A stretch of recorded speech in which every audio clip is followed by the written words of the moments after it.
अप्सरा साधना के कुछ दिव्य और विशेष अनुभव के बारे में बात करेंगे। लास्ट तक बने रहिए। हमारे कुछ साधकों का प्रश्न है और ऐसे भी साधक हैं जो कि हमारे ग्रुप में नहीं हैं और वो हमारे चैनल से जुड़े हुए हैं।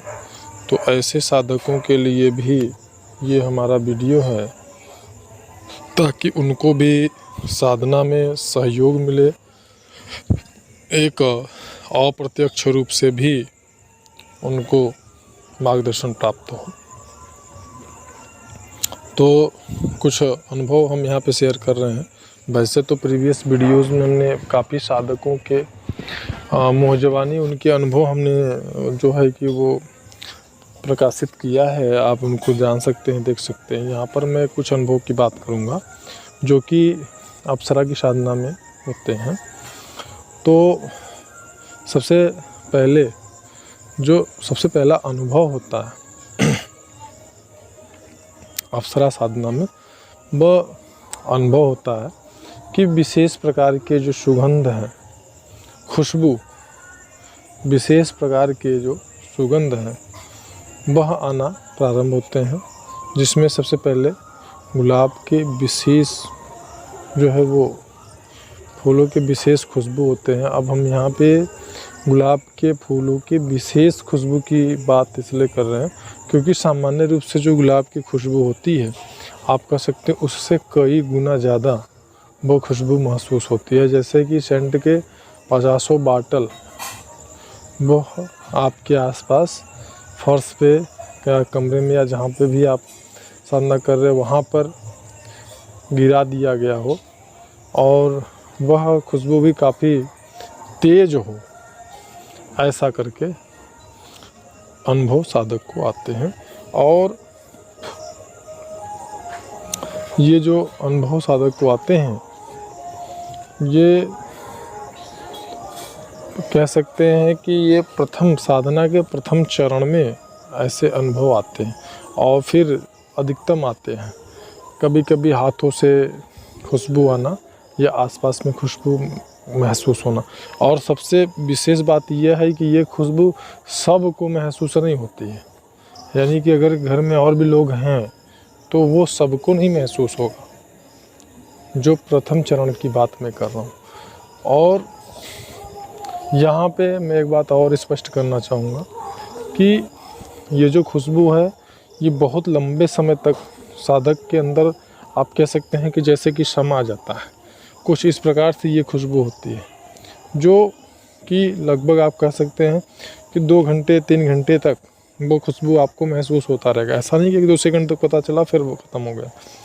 दूसरा जो होता है वो होता है कि स्वप्न में बहुत ही खूबसूरत कन्या का दर्शन होना अथवा जाप के समय कन्या का दिखना। फिर वो ज़्यादातर दिखती रहती है।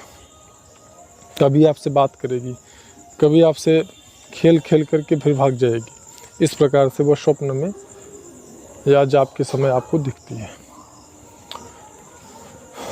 और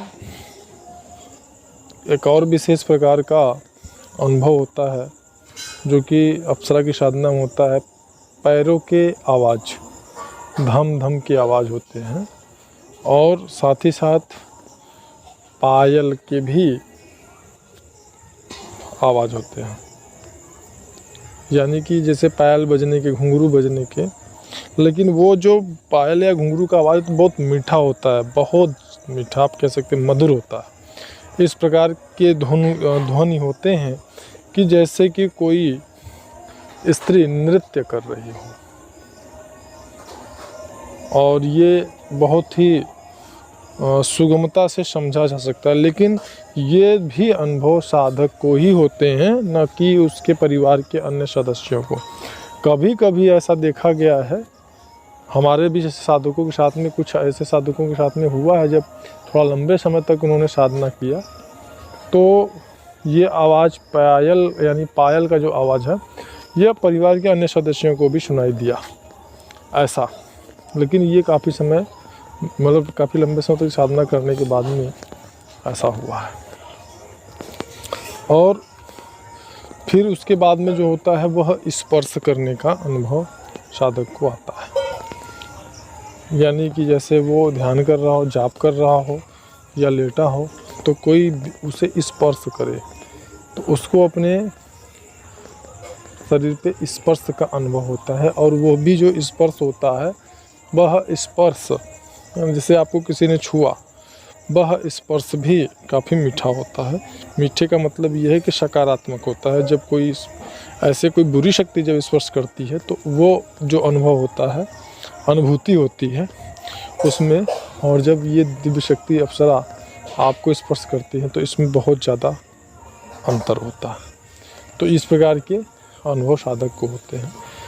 और भी अनुभव हैं जो विशेष हैं, जो थोड़ा सा दूसरे चरण में आते हैं, तो उनसे संबंधित भी हम जानकारी आने वाले वीडियोज़ में देने का प्रयास करेंगे। जानकारी अच्छी लगे तो लोगों को ज़रूर शेयर करें और